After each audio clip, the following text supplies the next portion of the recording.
Opposition, your mic is off. Give me the time. Now, members.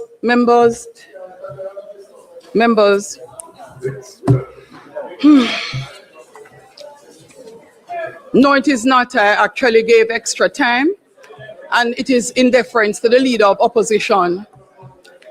Members, I'm asking you, please be reminded on the speaker's ruling in respect of order of speaking and use of the mic. I gave the extra time. Oh, Mr.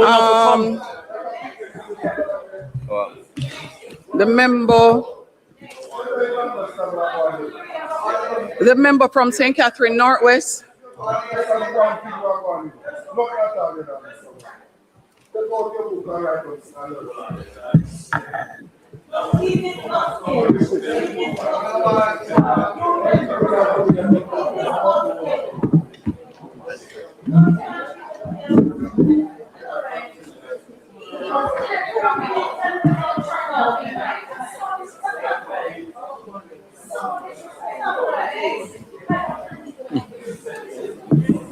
Thank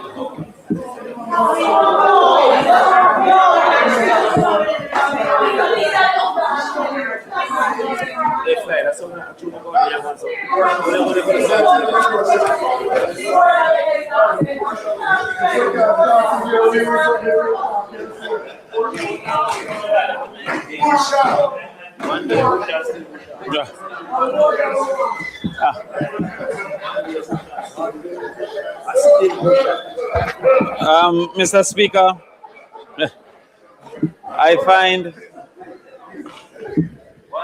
find it unfortunate that such overreach is causing for this debate to deteriorate into almost a cross quarrel. I also want to remind the House of a statement made by the member from East Portland consistently, that context matters. And a bill of this importance, I can't see why we're so hard and fast on time and the time of the leader of the opposition in particular. Now, the multiplicity of causes had caused for the Prime Minister himself to need for adequate coverage 2 hours. None of us here are expecting 2 hours ourselves. But the side, you open. And yeah, okay, so 1.5 hours minus interruption. But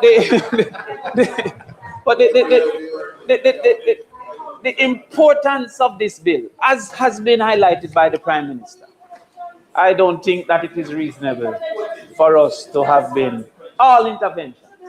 In fact, there was an invitation from the Prime Minister for serious intervention upon this bill.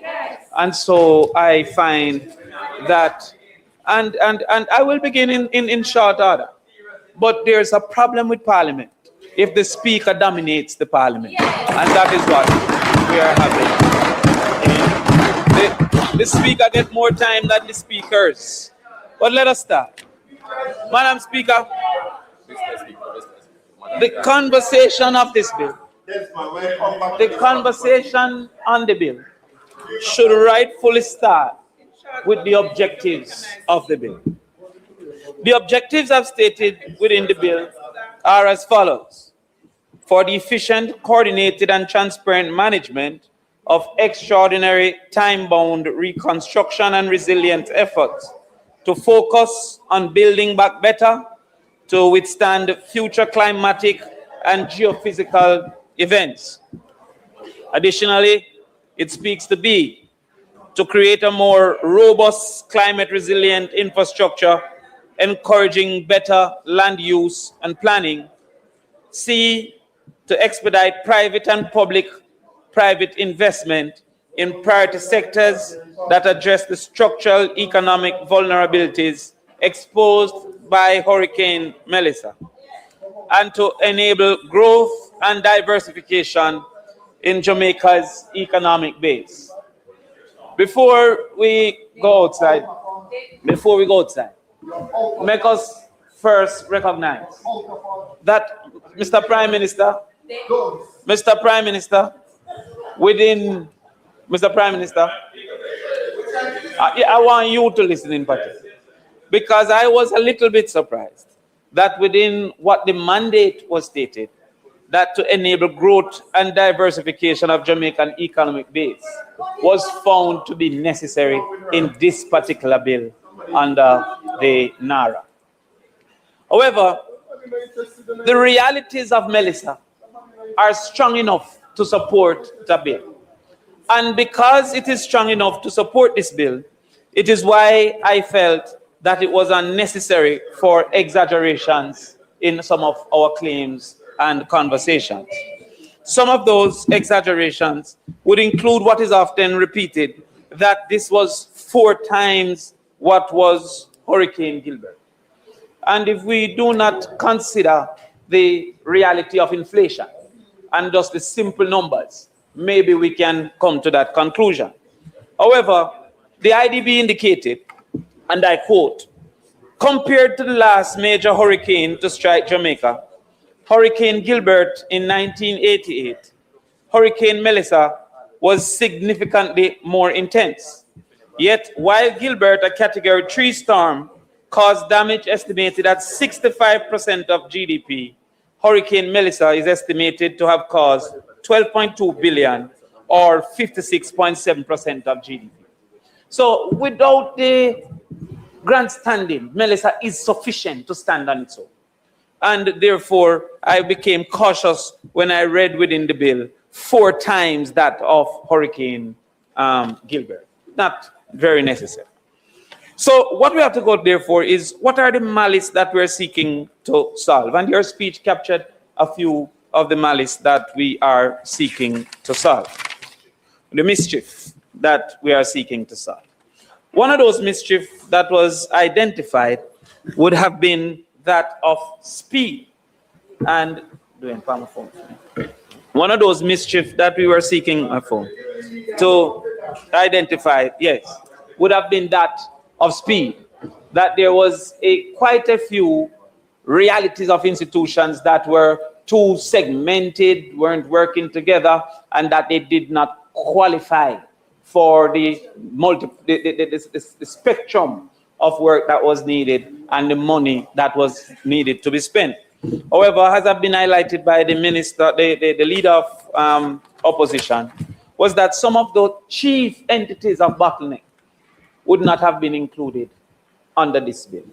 So when you look at the reality that it indicates, that it does not include agencies like the NEPAs and the customs and the NAA. Those are some of the major contributors of bottleneck. And so therefore, how is it then that this bill would not have included those? While at the same time, had they been included, there would have been cause for caution as well, because how could this entity be seeking to direct, for example, a NEPA in how NEPA should function and how it should go about its business? Indeed, Mr. Prime Minister, when we look at some of the clauses, it is reason for concern. Clause 4, for example, indicate that they can consolidate and prioritize projects. Now, I don't think that that would be the mandate of NARA. I believe Cabinet should rightfully prioritize projects. That the current bill, as is stated, the Cabinet held which projects, but the prioritization is in the arms of NARA. I believe that that is misplaced prioritization, because the general conversation among all the ministers and people who have to face the people in 5 years, I believe that that should have been the authority of the Cabinet more so than for prioritization, as in Section 4A, should have been for NARA to execute. Additionally, sorry? Yeah, yeah. Well, I'll come. I'll come to that. Additionally, it indicated Section 4F that it should cause projects, programs, and plans to include standard specification requirement for achievement of climate standards, disaster resilience by works to eliminate and mitigate the adverse effects of catastrophic climate and geophysical events. Again, I believe that while they are the implementing agencies, the standards should not be set by the people who are the ones to implement. The standards should be set for them to go forward and implement those particular standards. Now, when we look at the bill indicates that there should be a central coordinating agency, and this central coordinating agency would be NARA. And some examples were given of other similar types of agencies across the world. Now, when you look, for example, at those agencies, the intent of the bill was not found in many of those agencies. For example, there are documentaries made about how poor FEMA handled the realities that was out in Katrina. There are documentaries made about that. In your own presentation, you indicated that Peru gave up on their NARA and actually implemented a second system that had a British... Yes, and right, and they gave up on their NARA.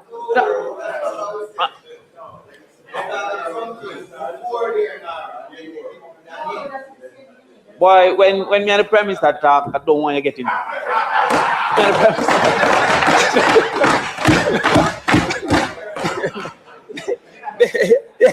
They had a NARA system. The Prime Minister in his presentation indicated that politics intervened, and by extension, they had to wheel and come again. And then they had a second run, a bite at the cherry, and that bite of the cherry included partnership with Britain.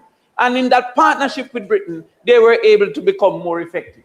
And even though they maintained the central authority failed without the British intervention, where that partnership came between them and Britain. But we can have that debate because we don't want to finish our time. However, when it came to the bottleneck, there were some concerns within the central agency and the authority to the central agency. One of it is that they can direct and instruct and give timelines to the agencies. Now, Minister, I have some concerns about that. While it is that the large entities may qualify with the 15 million US, if it's now or 150 million US, 15 now, right? If it is that that NARA, you know, when you are disrespected, you are upset. Yet you upset me by disrespecting me. No, yes. I will do here and later, but allow me. Now, what we're saying, Minister, is that you will know that there are multiple levels of investment in tourism. If it is that the 15 million can be prioritized by instruction to NARA without additional labor or labor force within these entities, then they would have to now reverse those that would have been more than likely in line by time so that they can prioritize that in which NARA has given them a duty for. Within this bill or within the conversations, I heard no conversation of a NARA appointed or a person with the duty for NARA activities within these agencies. So therefore, the agency with its similar workforce would then have to prioritize NARA and by extension deprioritize others that would have been in close proximity to being dealt with. And to that extent, there becomes a problem within that space and that reality. Additionally, it says that the NARA can carry out or secure the laying out of development areas. I thought that was above NARA's capacity. That they can carry out or secure the laying out of development areas. I believe that the entities that NARA shouldn't be able to do that. Additionally, it says lay out, construct, rehabilitate roads and buildings and carry out such other building and engineering operations as may appear to it to be necessary or desirable in, on, over, under land within any area. I thought that is the duty of a general planning system and not NARA in and of itself. So when you say NARA can lay out, construct, rehabilitate roads and buildings, as it says here, that may appear to it to be necessary. Not appear to the cabinet to be necessary. Not appear to the parliament to be necessary. But that appear to it, to NARA. I thought that would have gone too far. And it include other things like public gardens, public amenities, carry on any business or undertaking from the reconstruction and development of any area. I thought that that was too wide. Then it says in F, engage in any other activity designed to promote the development of any area. Any activity in any area. No, that I believe, I think that NARA is subverting cabinet's duty to the people. And to that extent, I was confused by that. I also found that the authority shall, if lawful and practicable, utilize existing capacity, resources, facilities, and systems in government, which may be appropriate, co-opted, etc., were in some cases excessive. Now, again, I wouldn't repeat the leader, but he indicated that subject to subsection 5, the chief executive officer shall be employed as such, remuneration, etc., and had duties that I feel should have been rightfully designated to a board. Now, I wanted to understand what is the negative of the concept of JAMRAC being the board, because JAMRAC's concept was these people would have been included. And I remember when I was in the ministry once upon a time, our board included multiple private sector functionaries on the entertainment board. So the fact that it is a board, a governance board, does not disqualify private sector functionaries to be a part of it. What disqualifies, what's the negative of JAMRAC actually being the board? Because as has been indicated, JAMRAC's only duty is to alert the public of discrepancies that it perceives. But it have no capacity to intervene, no power, no control, no consequence that it can do other than to shout that we have seen things that are undeserving, and we don't see the great delay that a board can execute. It then says the authority may appoint and employ at such remuneration and on such terms and conditions as it thinks fits, such other employees and agents as it thinks necessary for the proper carrying out and provision of this act. So the authority, without a board, can almost, all of we can get our work out of that authority. And everybody that we know can be doing, right? The unlimited, yes. It also says that they shall be paid to members of committees. So this is where I became quite worried. The minister may appoint a committee to examine the report to the minister on any matter arising out of or connected with any of the authority's powers, duties under this act. Now, I didn't understand from that Prime Minister if this was a single board or if at any time he needed information, he could have then moved forward to make a new board. So if he was going to consider tourism, he could make a tourism board. And if he was going to consider agriculture, he could make an agriculture board. And then the next clause suggests that they can be remunerated, not volunteer, that you could pay these boards to look at those things. And we felt that that would have been a problem. There was a sworn to secrecy. I won't delve too far in it, but I also felt that it didn't facilitate the whistleblowers act within the conversation of secrecy. I warn you already and you're still.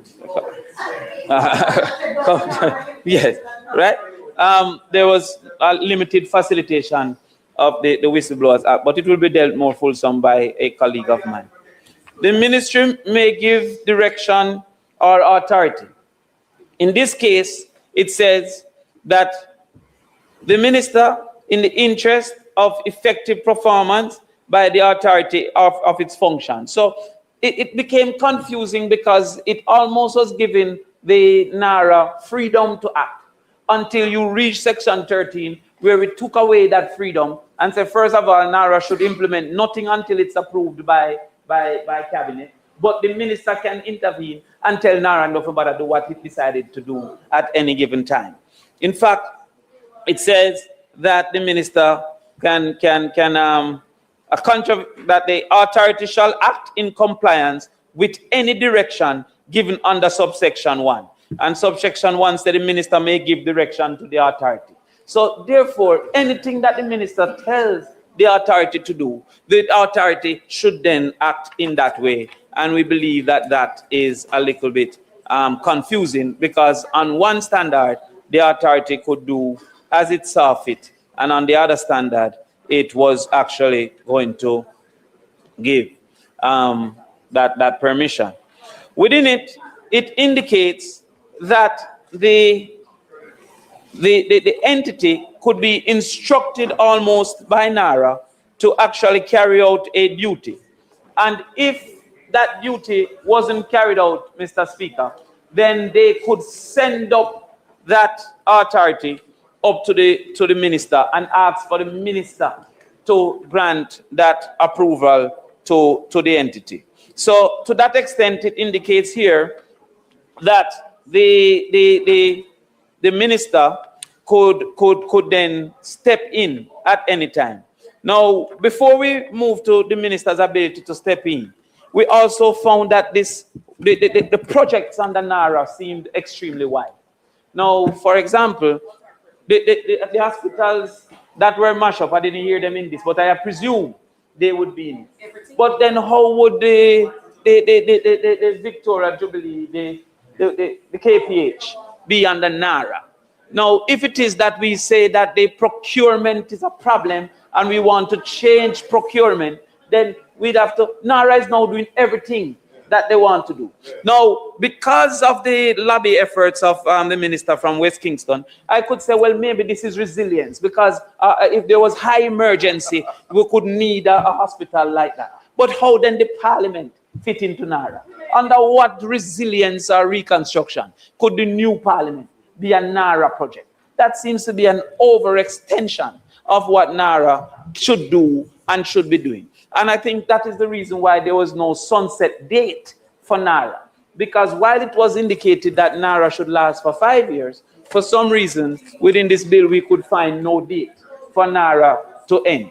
So any project over time that you want to put in, you can claim that this should go under NARA. And I believe that that is a problem moving forward.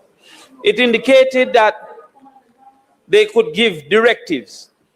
An approving entity shall cause an application for approval or other input to be dealt with in compliance with the terms of any directive issued by the authority.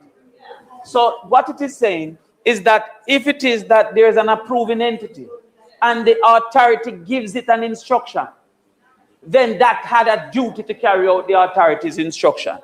And if they didn't carry out the instruction, then the authority could complain to the minister. But the authority, before complaining to the minister, would then have to get a private entity to review what the government entity was already reviewing, so as to take the private entity's opinion to the minister.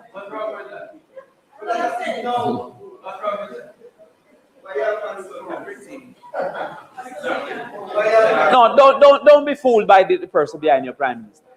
He has indicated that if an entity is in disagreement with the authority should seek to validate its disagreement by employing.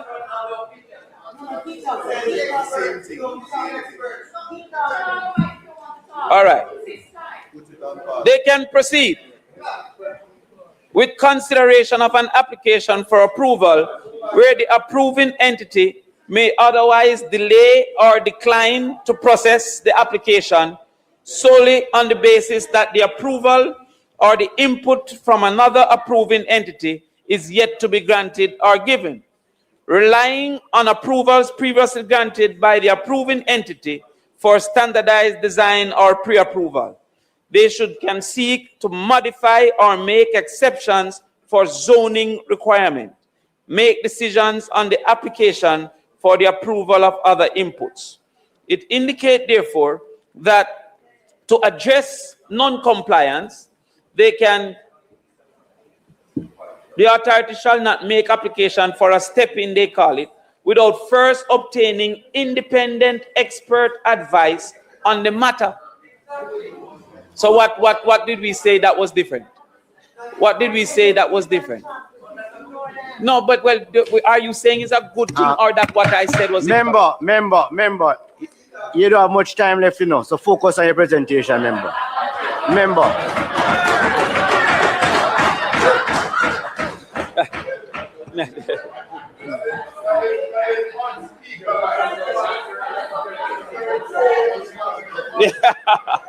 So, Mr. Speaker, as was indicated, and I'm proud of you, you're asking it well. As was indicated, the authorities shall not make an application for a stepping without A, first obtaining independent expert advice on the matter. Now, one can easily see the cost that will incur moving forward, right? Now, I guess money is of no moment. Then, without obtaining, and then B, unless the authority is satisfied that on the consideration of the approval requirements, the advice referred to in the paragraph A exists. So we see that as a major concern. Additionally, Mr. Speaker, is that if I was the lawyer for the procurement process, I would say I have multiple evidence that procurement is not as guilty as we're seeking to make procurement.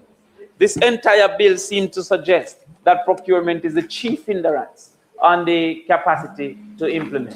But if we look at our current situation with Spark program, for example, which have already passed procurement, which have already been granted in contract, the level of inefficiencies continue. Indeed, we have seen just in the last conversation over the budget that Spark, which was to end in 2027, have indicated that it now end until 2030, and that funds that were supposed to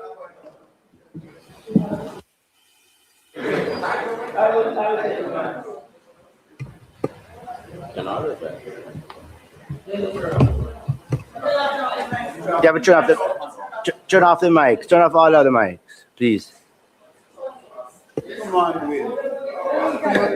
Thank you very much, Mr. Speaker. Thank you very much, Mr. Speaker. The member speaking is misleading the House. Spark, based on all documents submitted to the House, is a contract-bound program that ends in the next financial year, not 2030, and he needs to provide evidence to say that Spark is ending in 2030.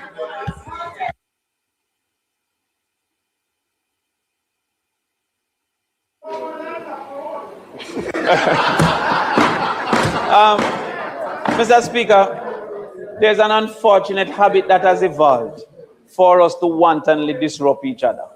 Now, if the minister wanted to say that he hasn't spoken as yet, he can say that after.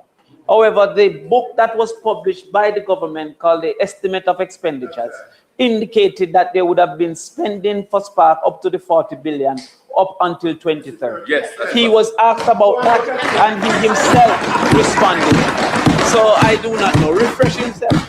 The minister also indicated in answering the question that he presumed it might have been a mistake, right? And that he would get back to us, for which he did not get back to us. So the fact of the matter is that the estimate of expenditure, yes, yes, and I'm reclaiming my time. So no problem. Mr. President, Mr. Speaker, I believe that as is, the bill introduced great risk. It introduced great risk of bottleneck being transferred to NARA. It introduced great risk of corruption being masked by the process in which contracts are selected.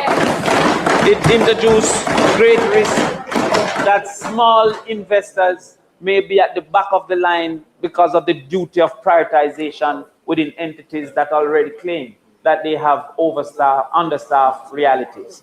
It includes many risks because it creates expectations that may not be likely to be executed within the public. And it creates many risks because it puts within a single individual a certain level of authority.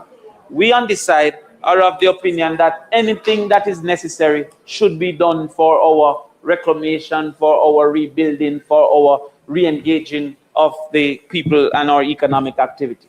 However, we also believe, as I agree with the leader of the opposition, that we should have a conversation, a more fulsome conversation of what NARA should look like by having a joint select committee.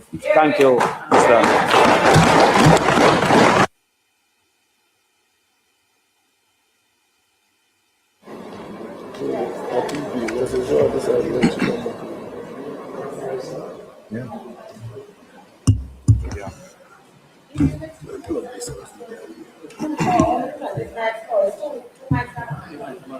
Okay. So to everybody.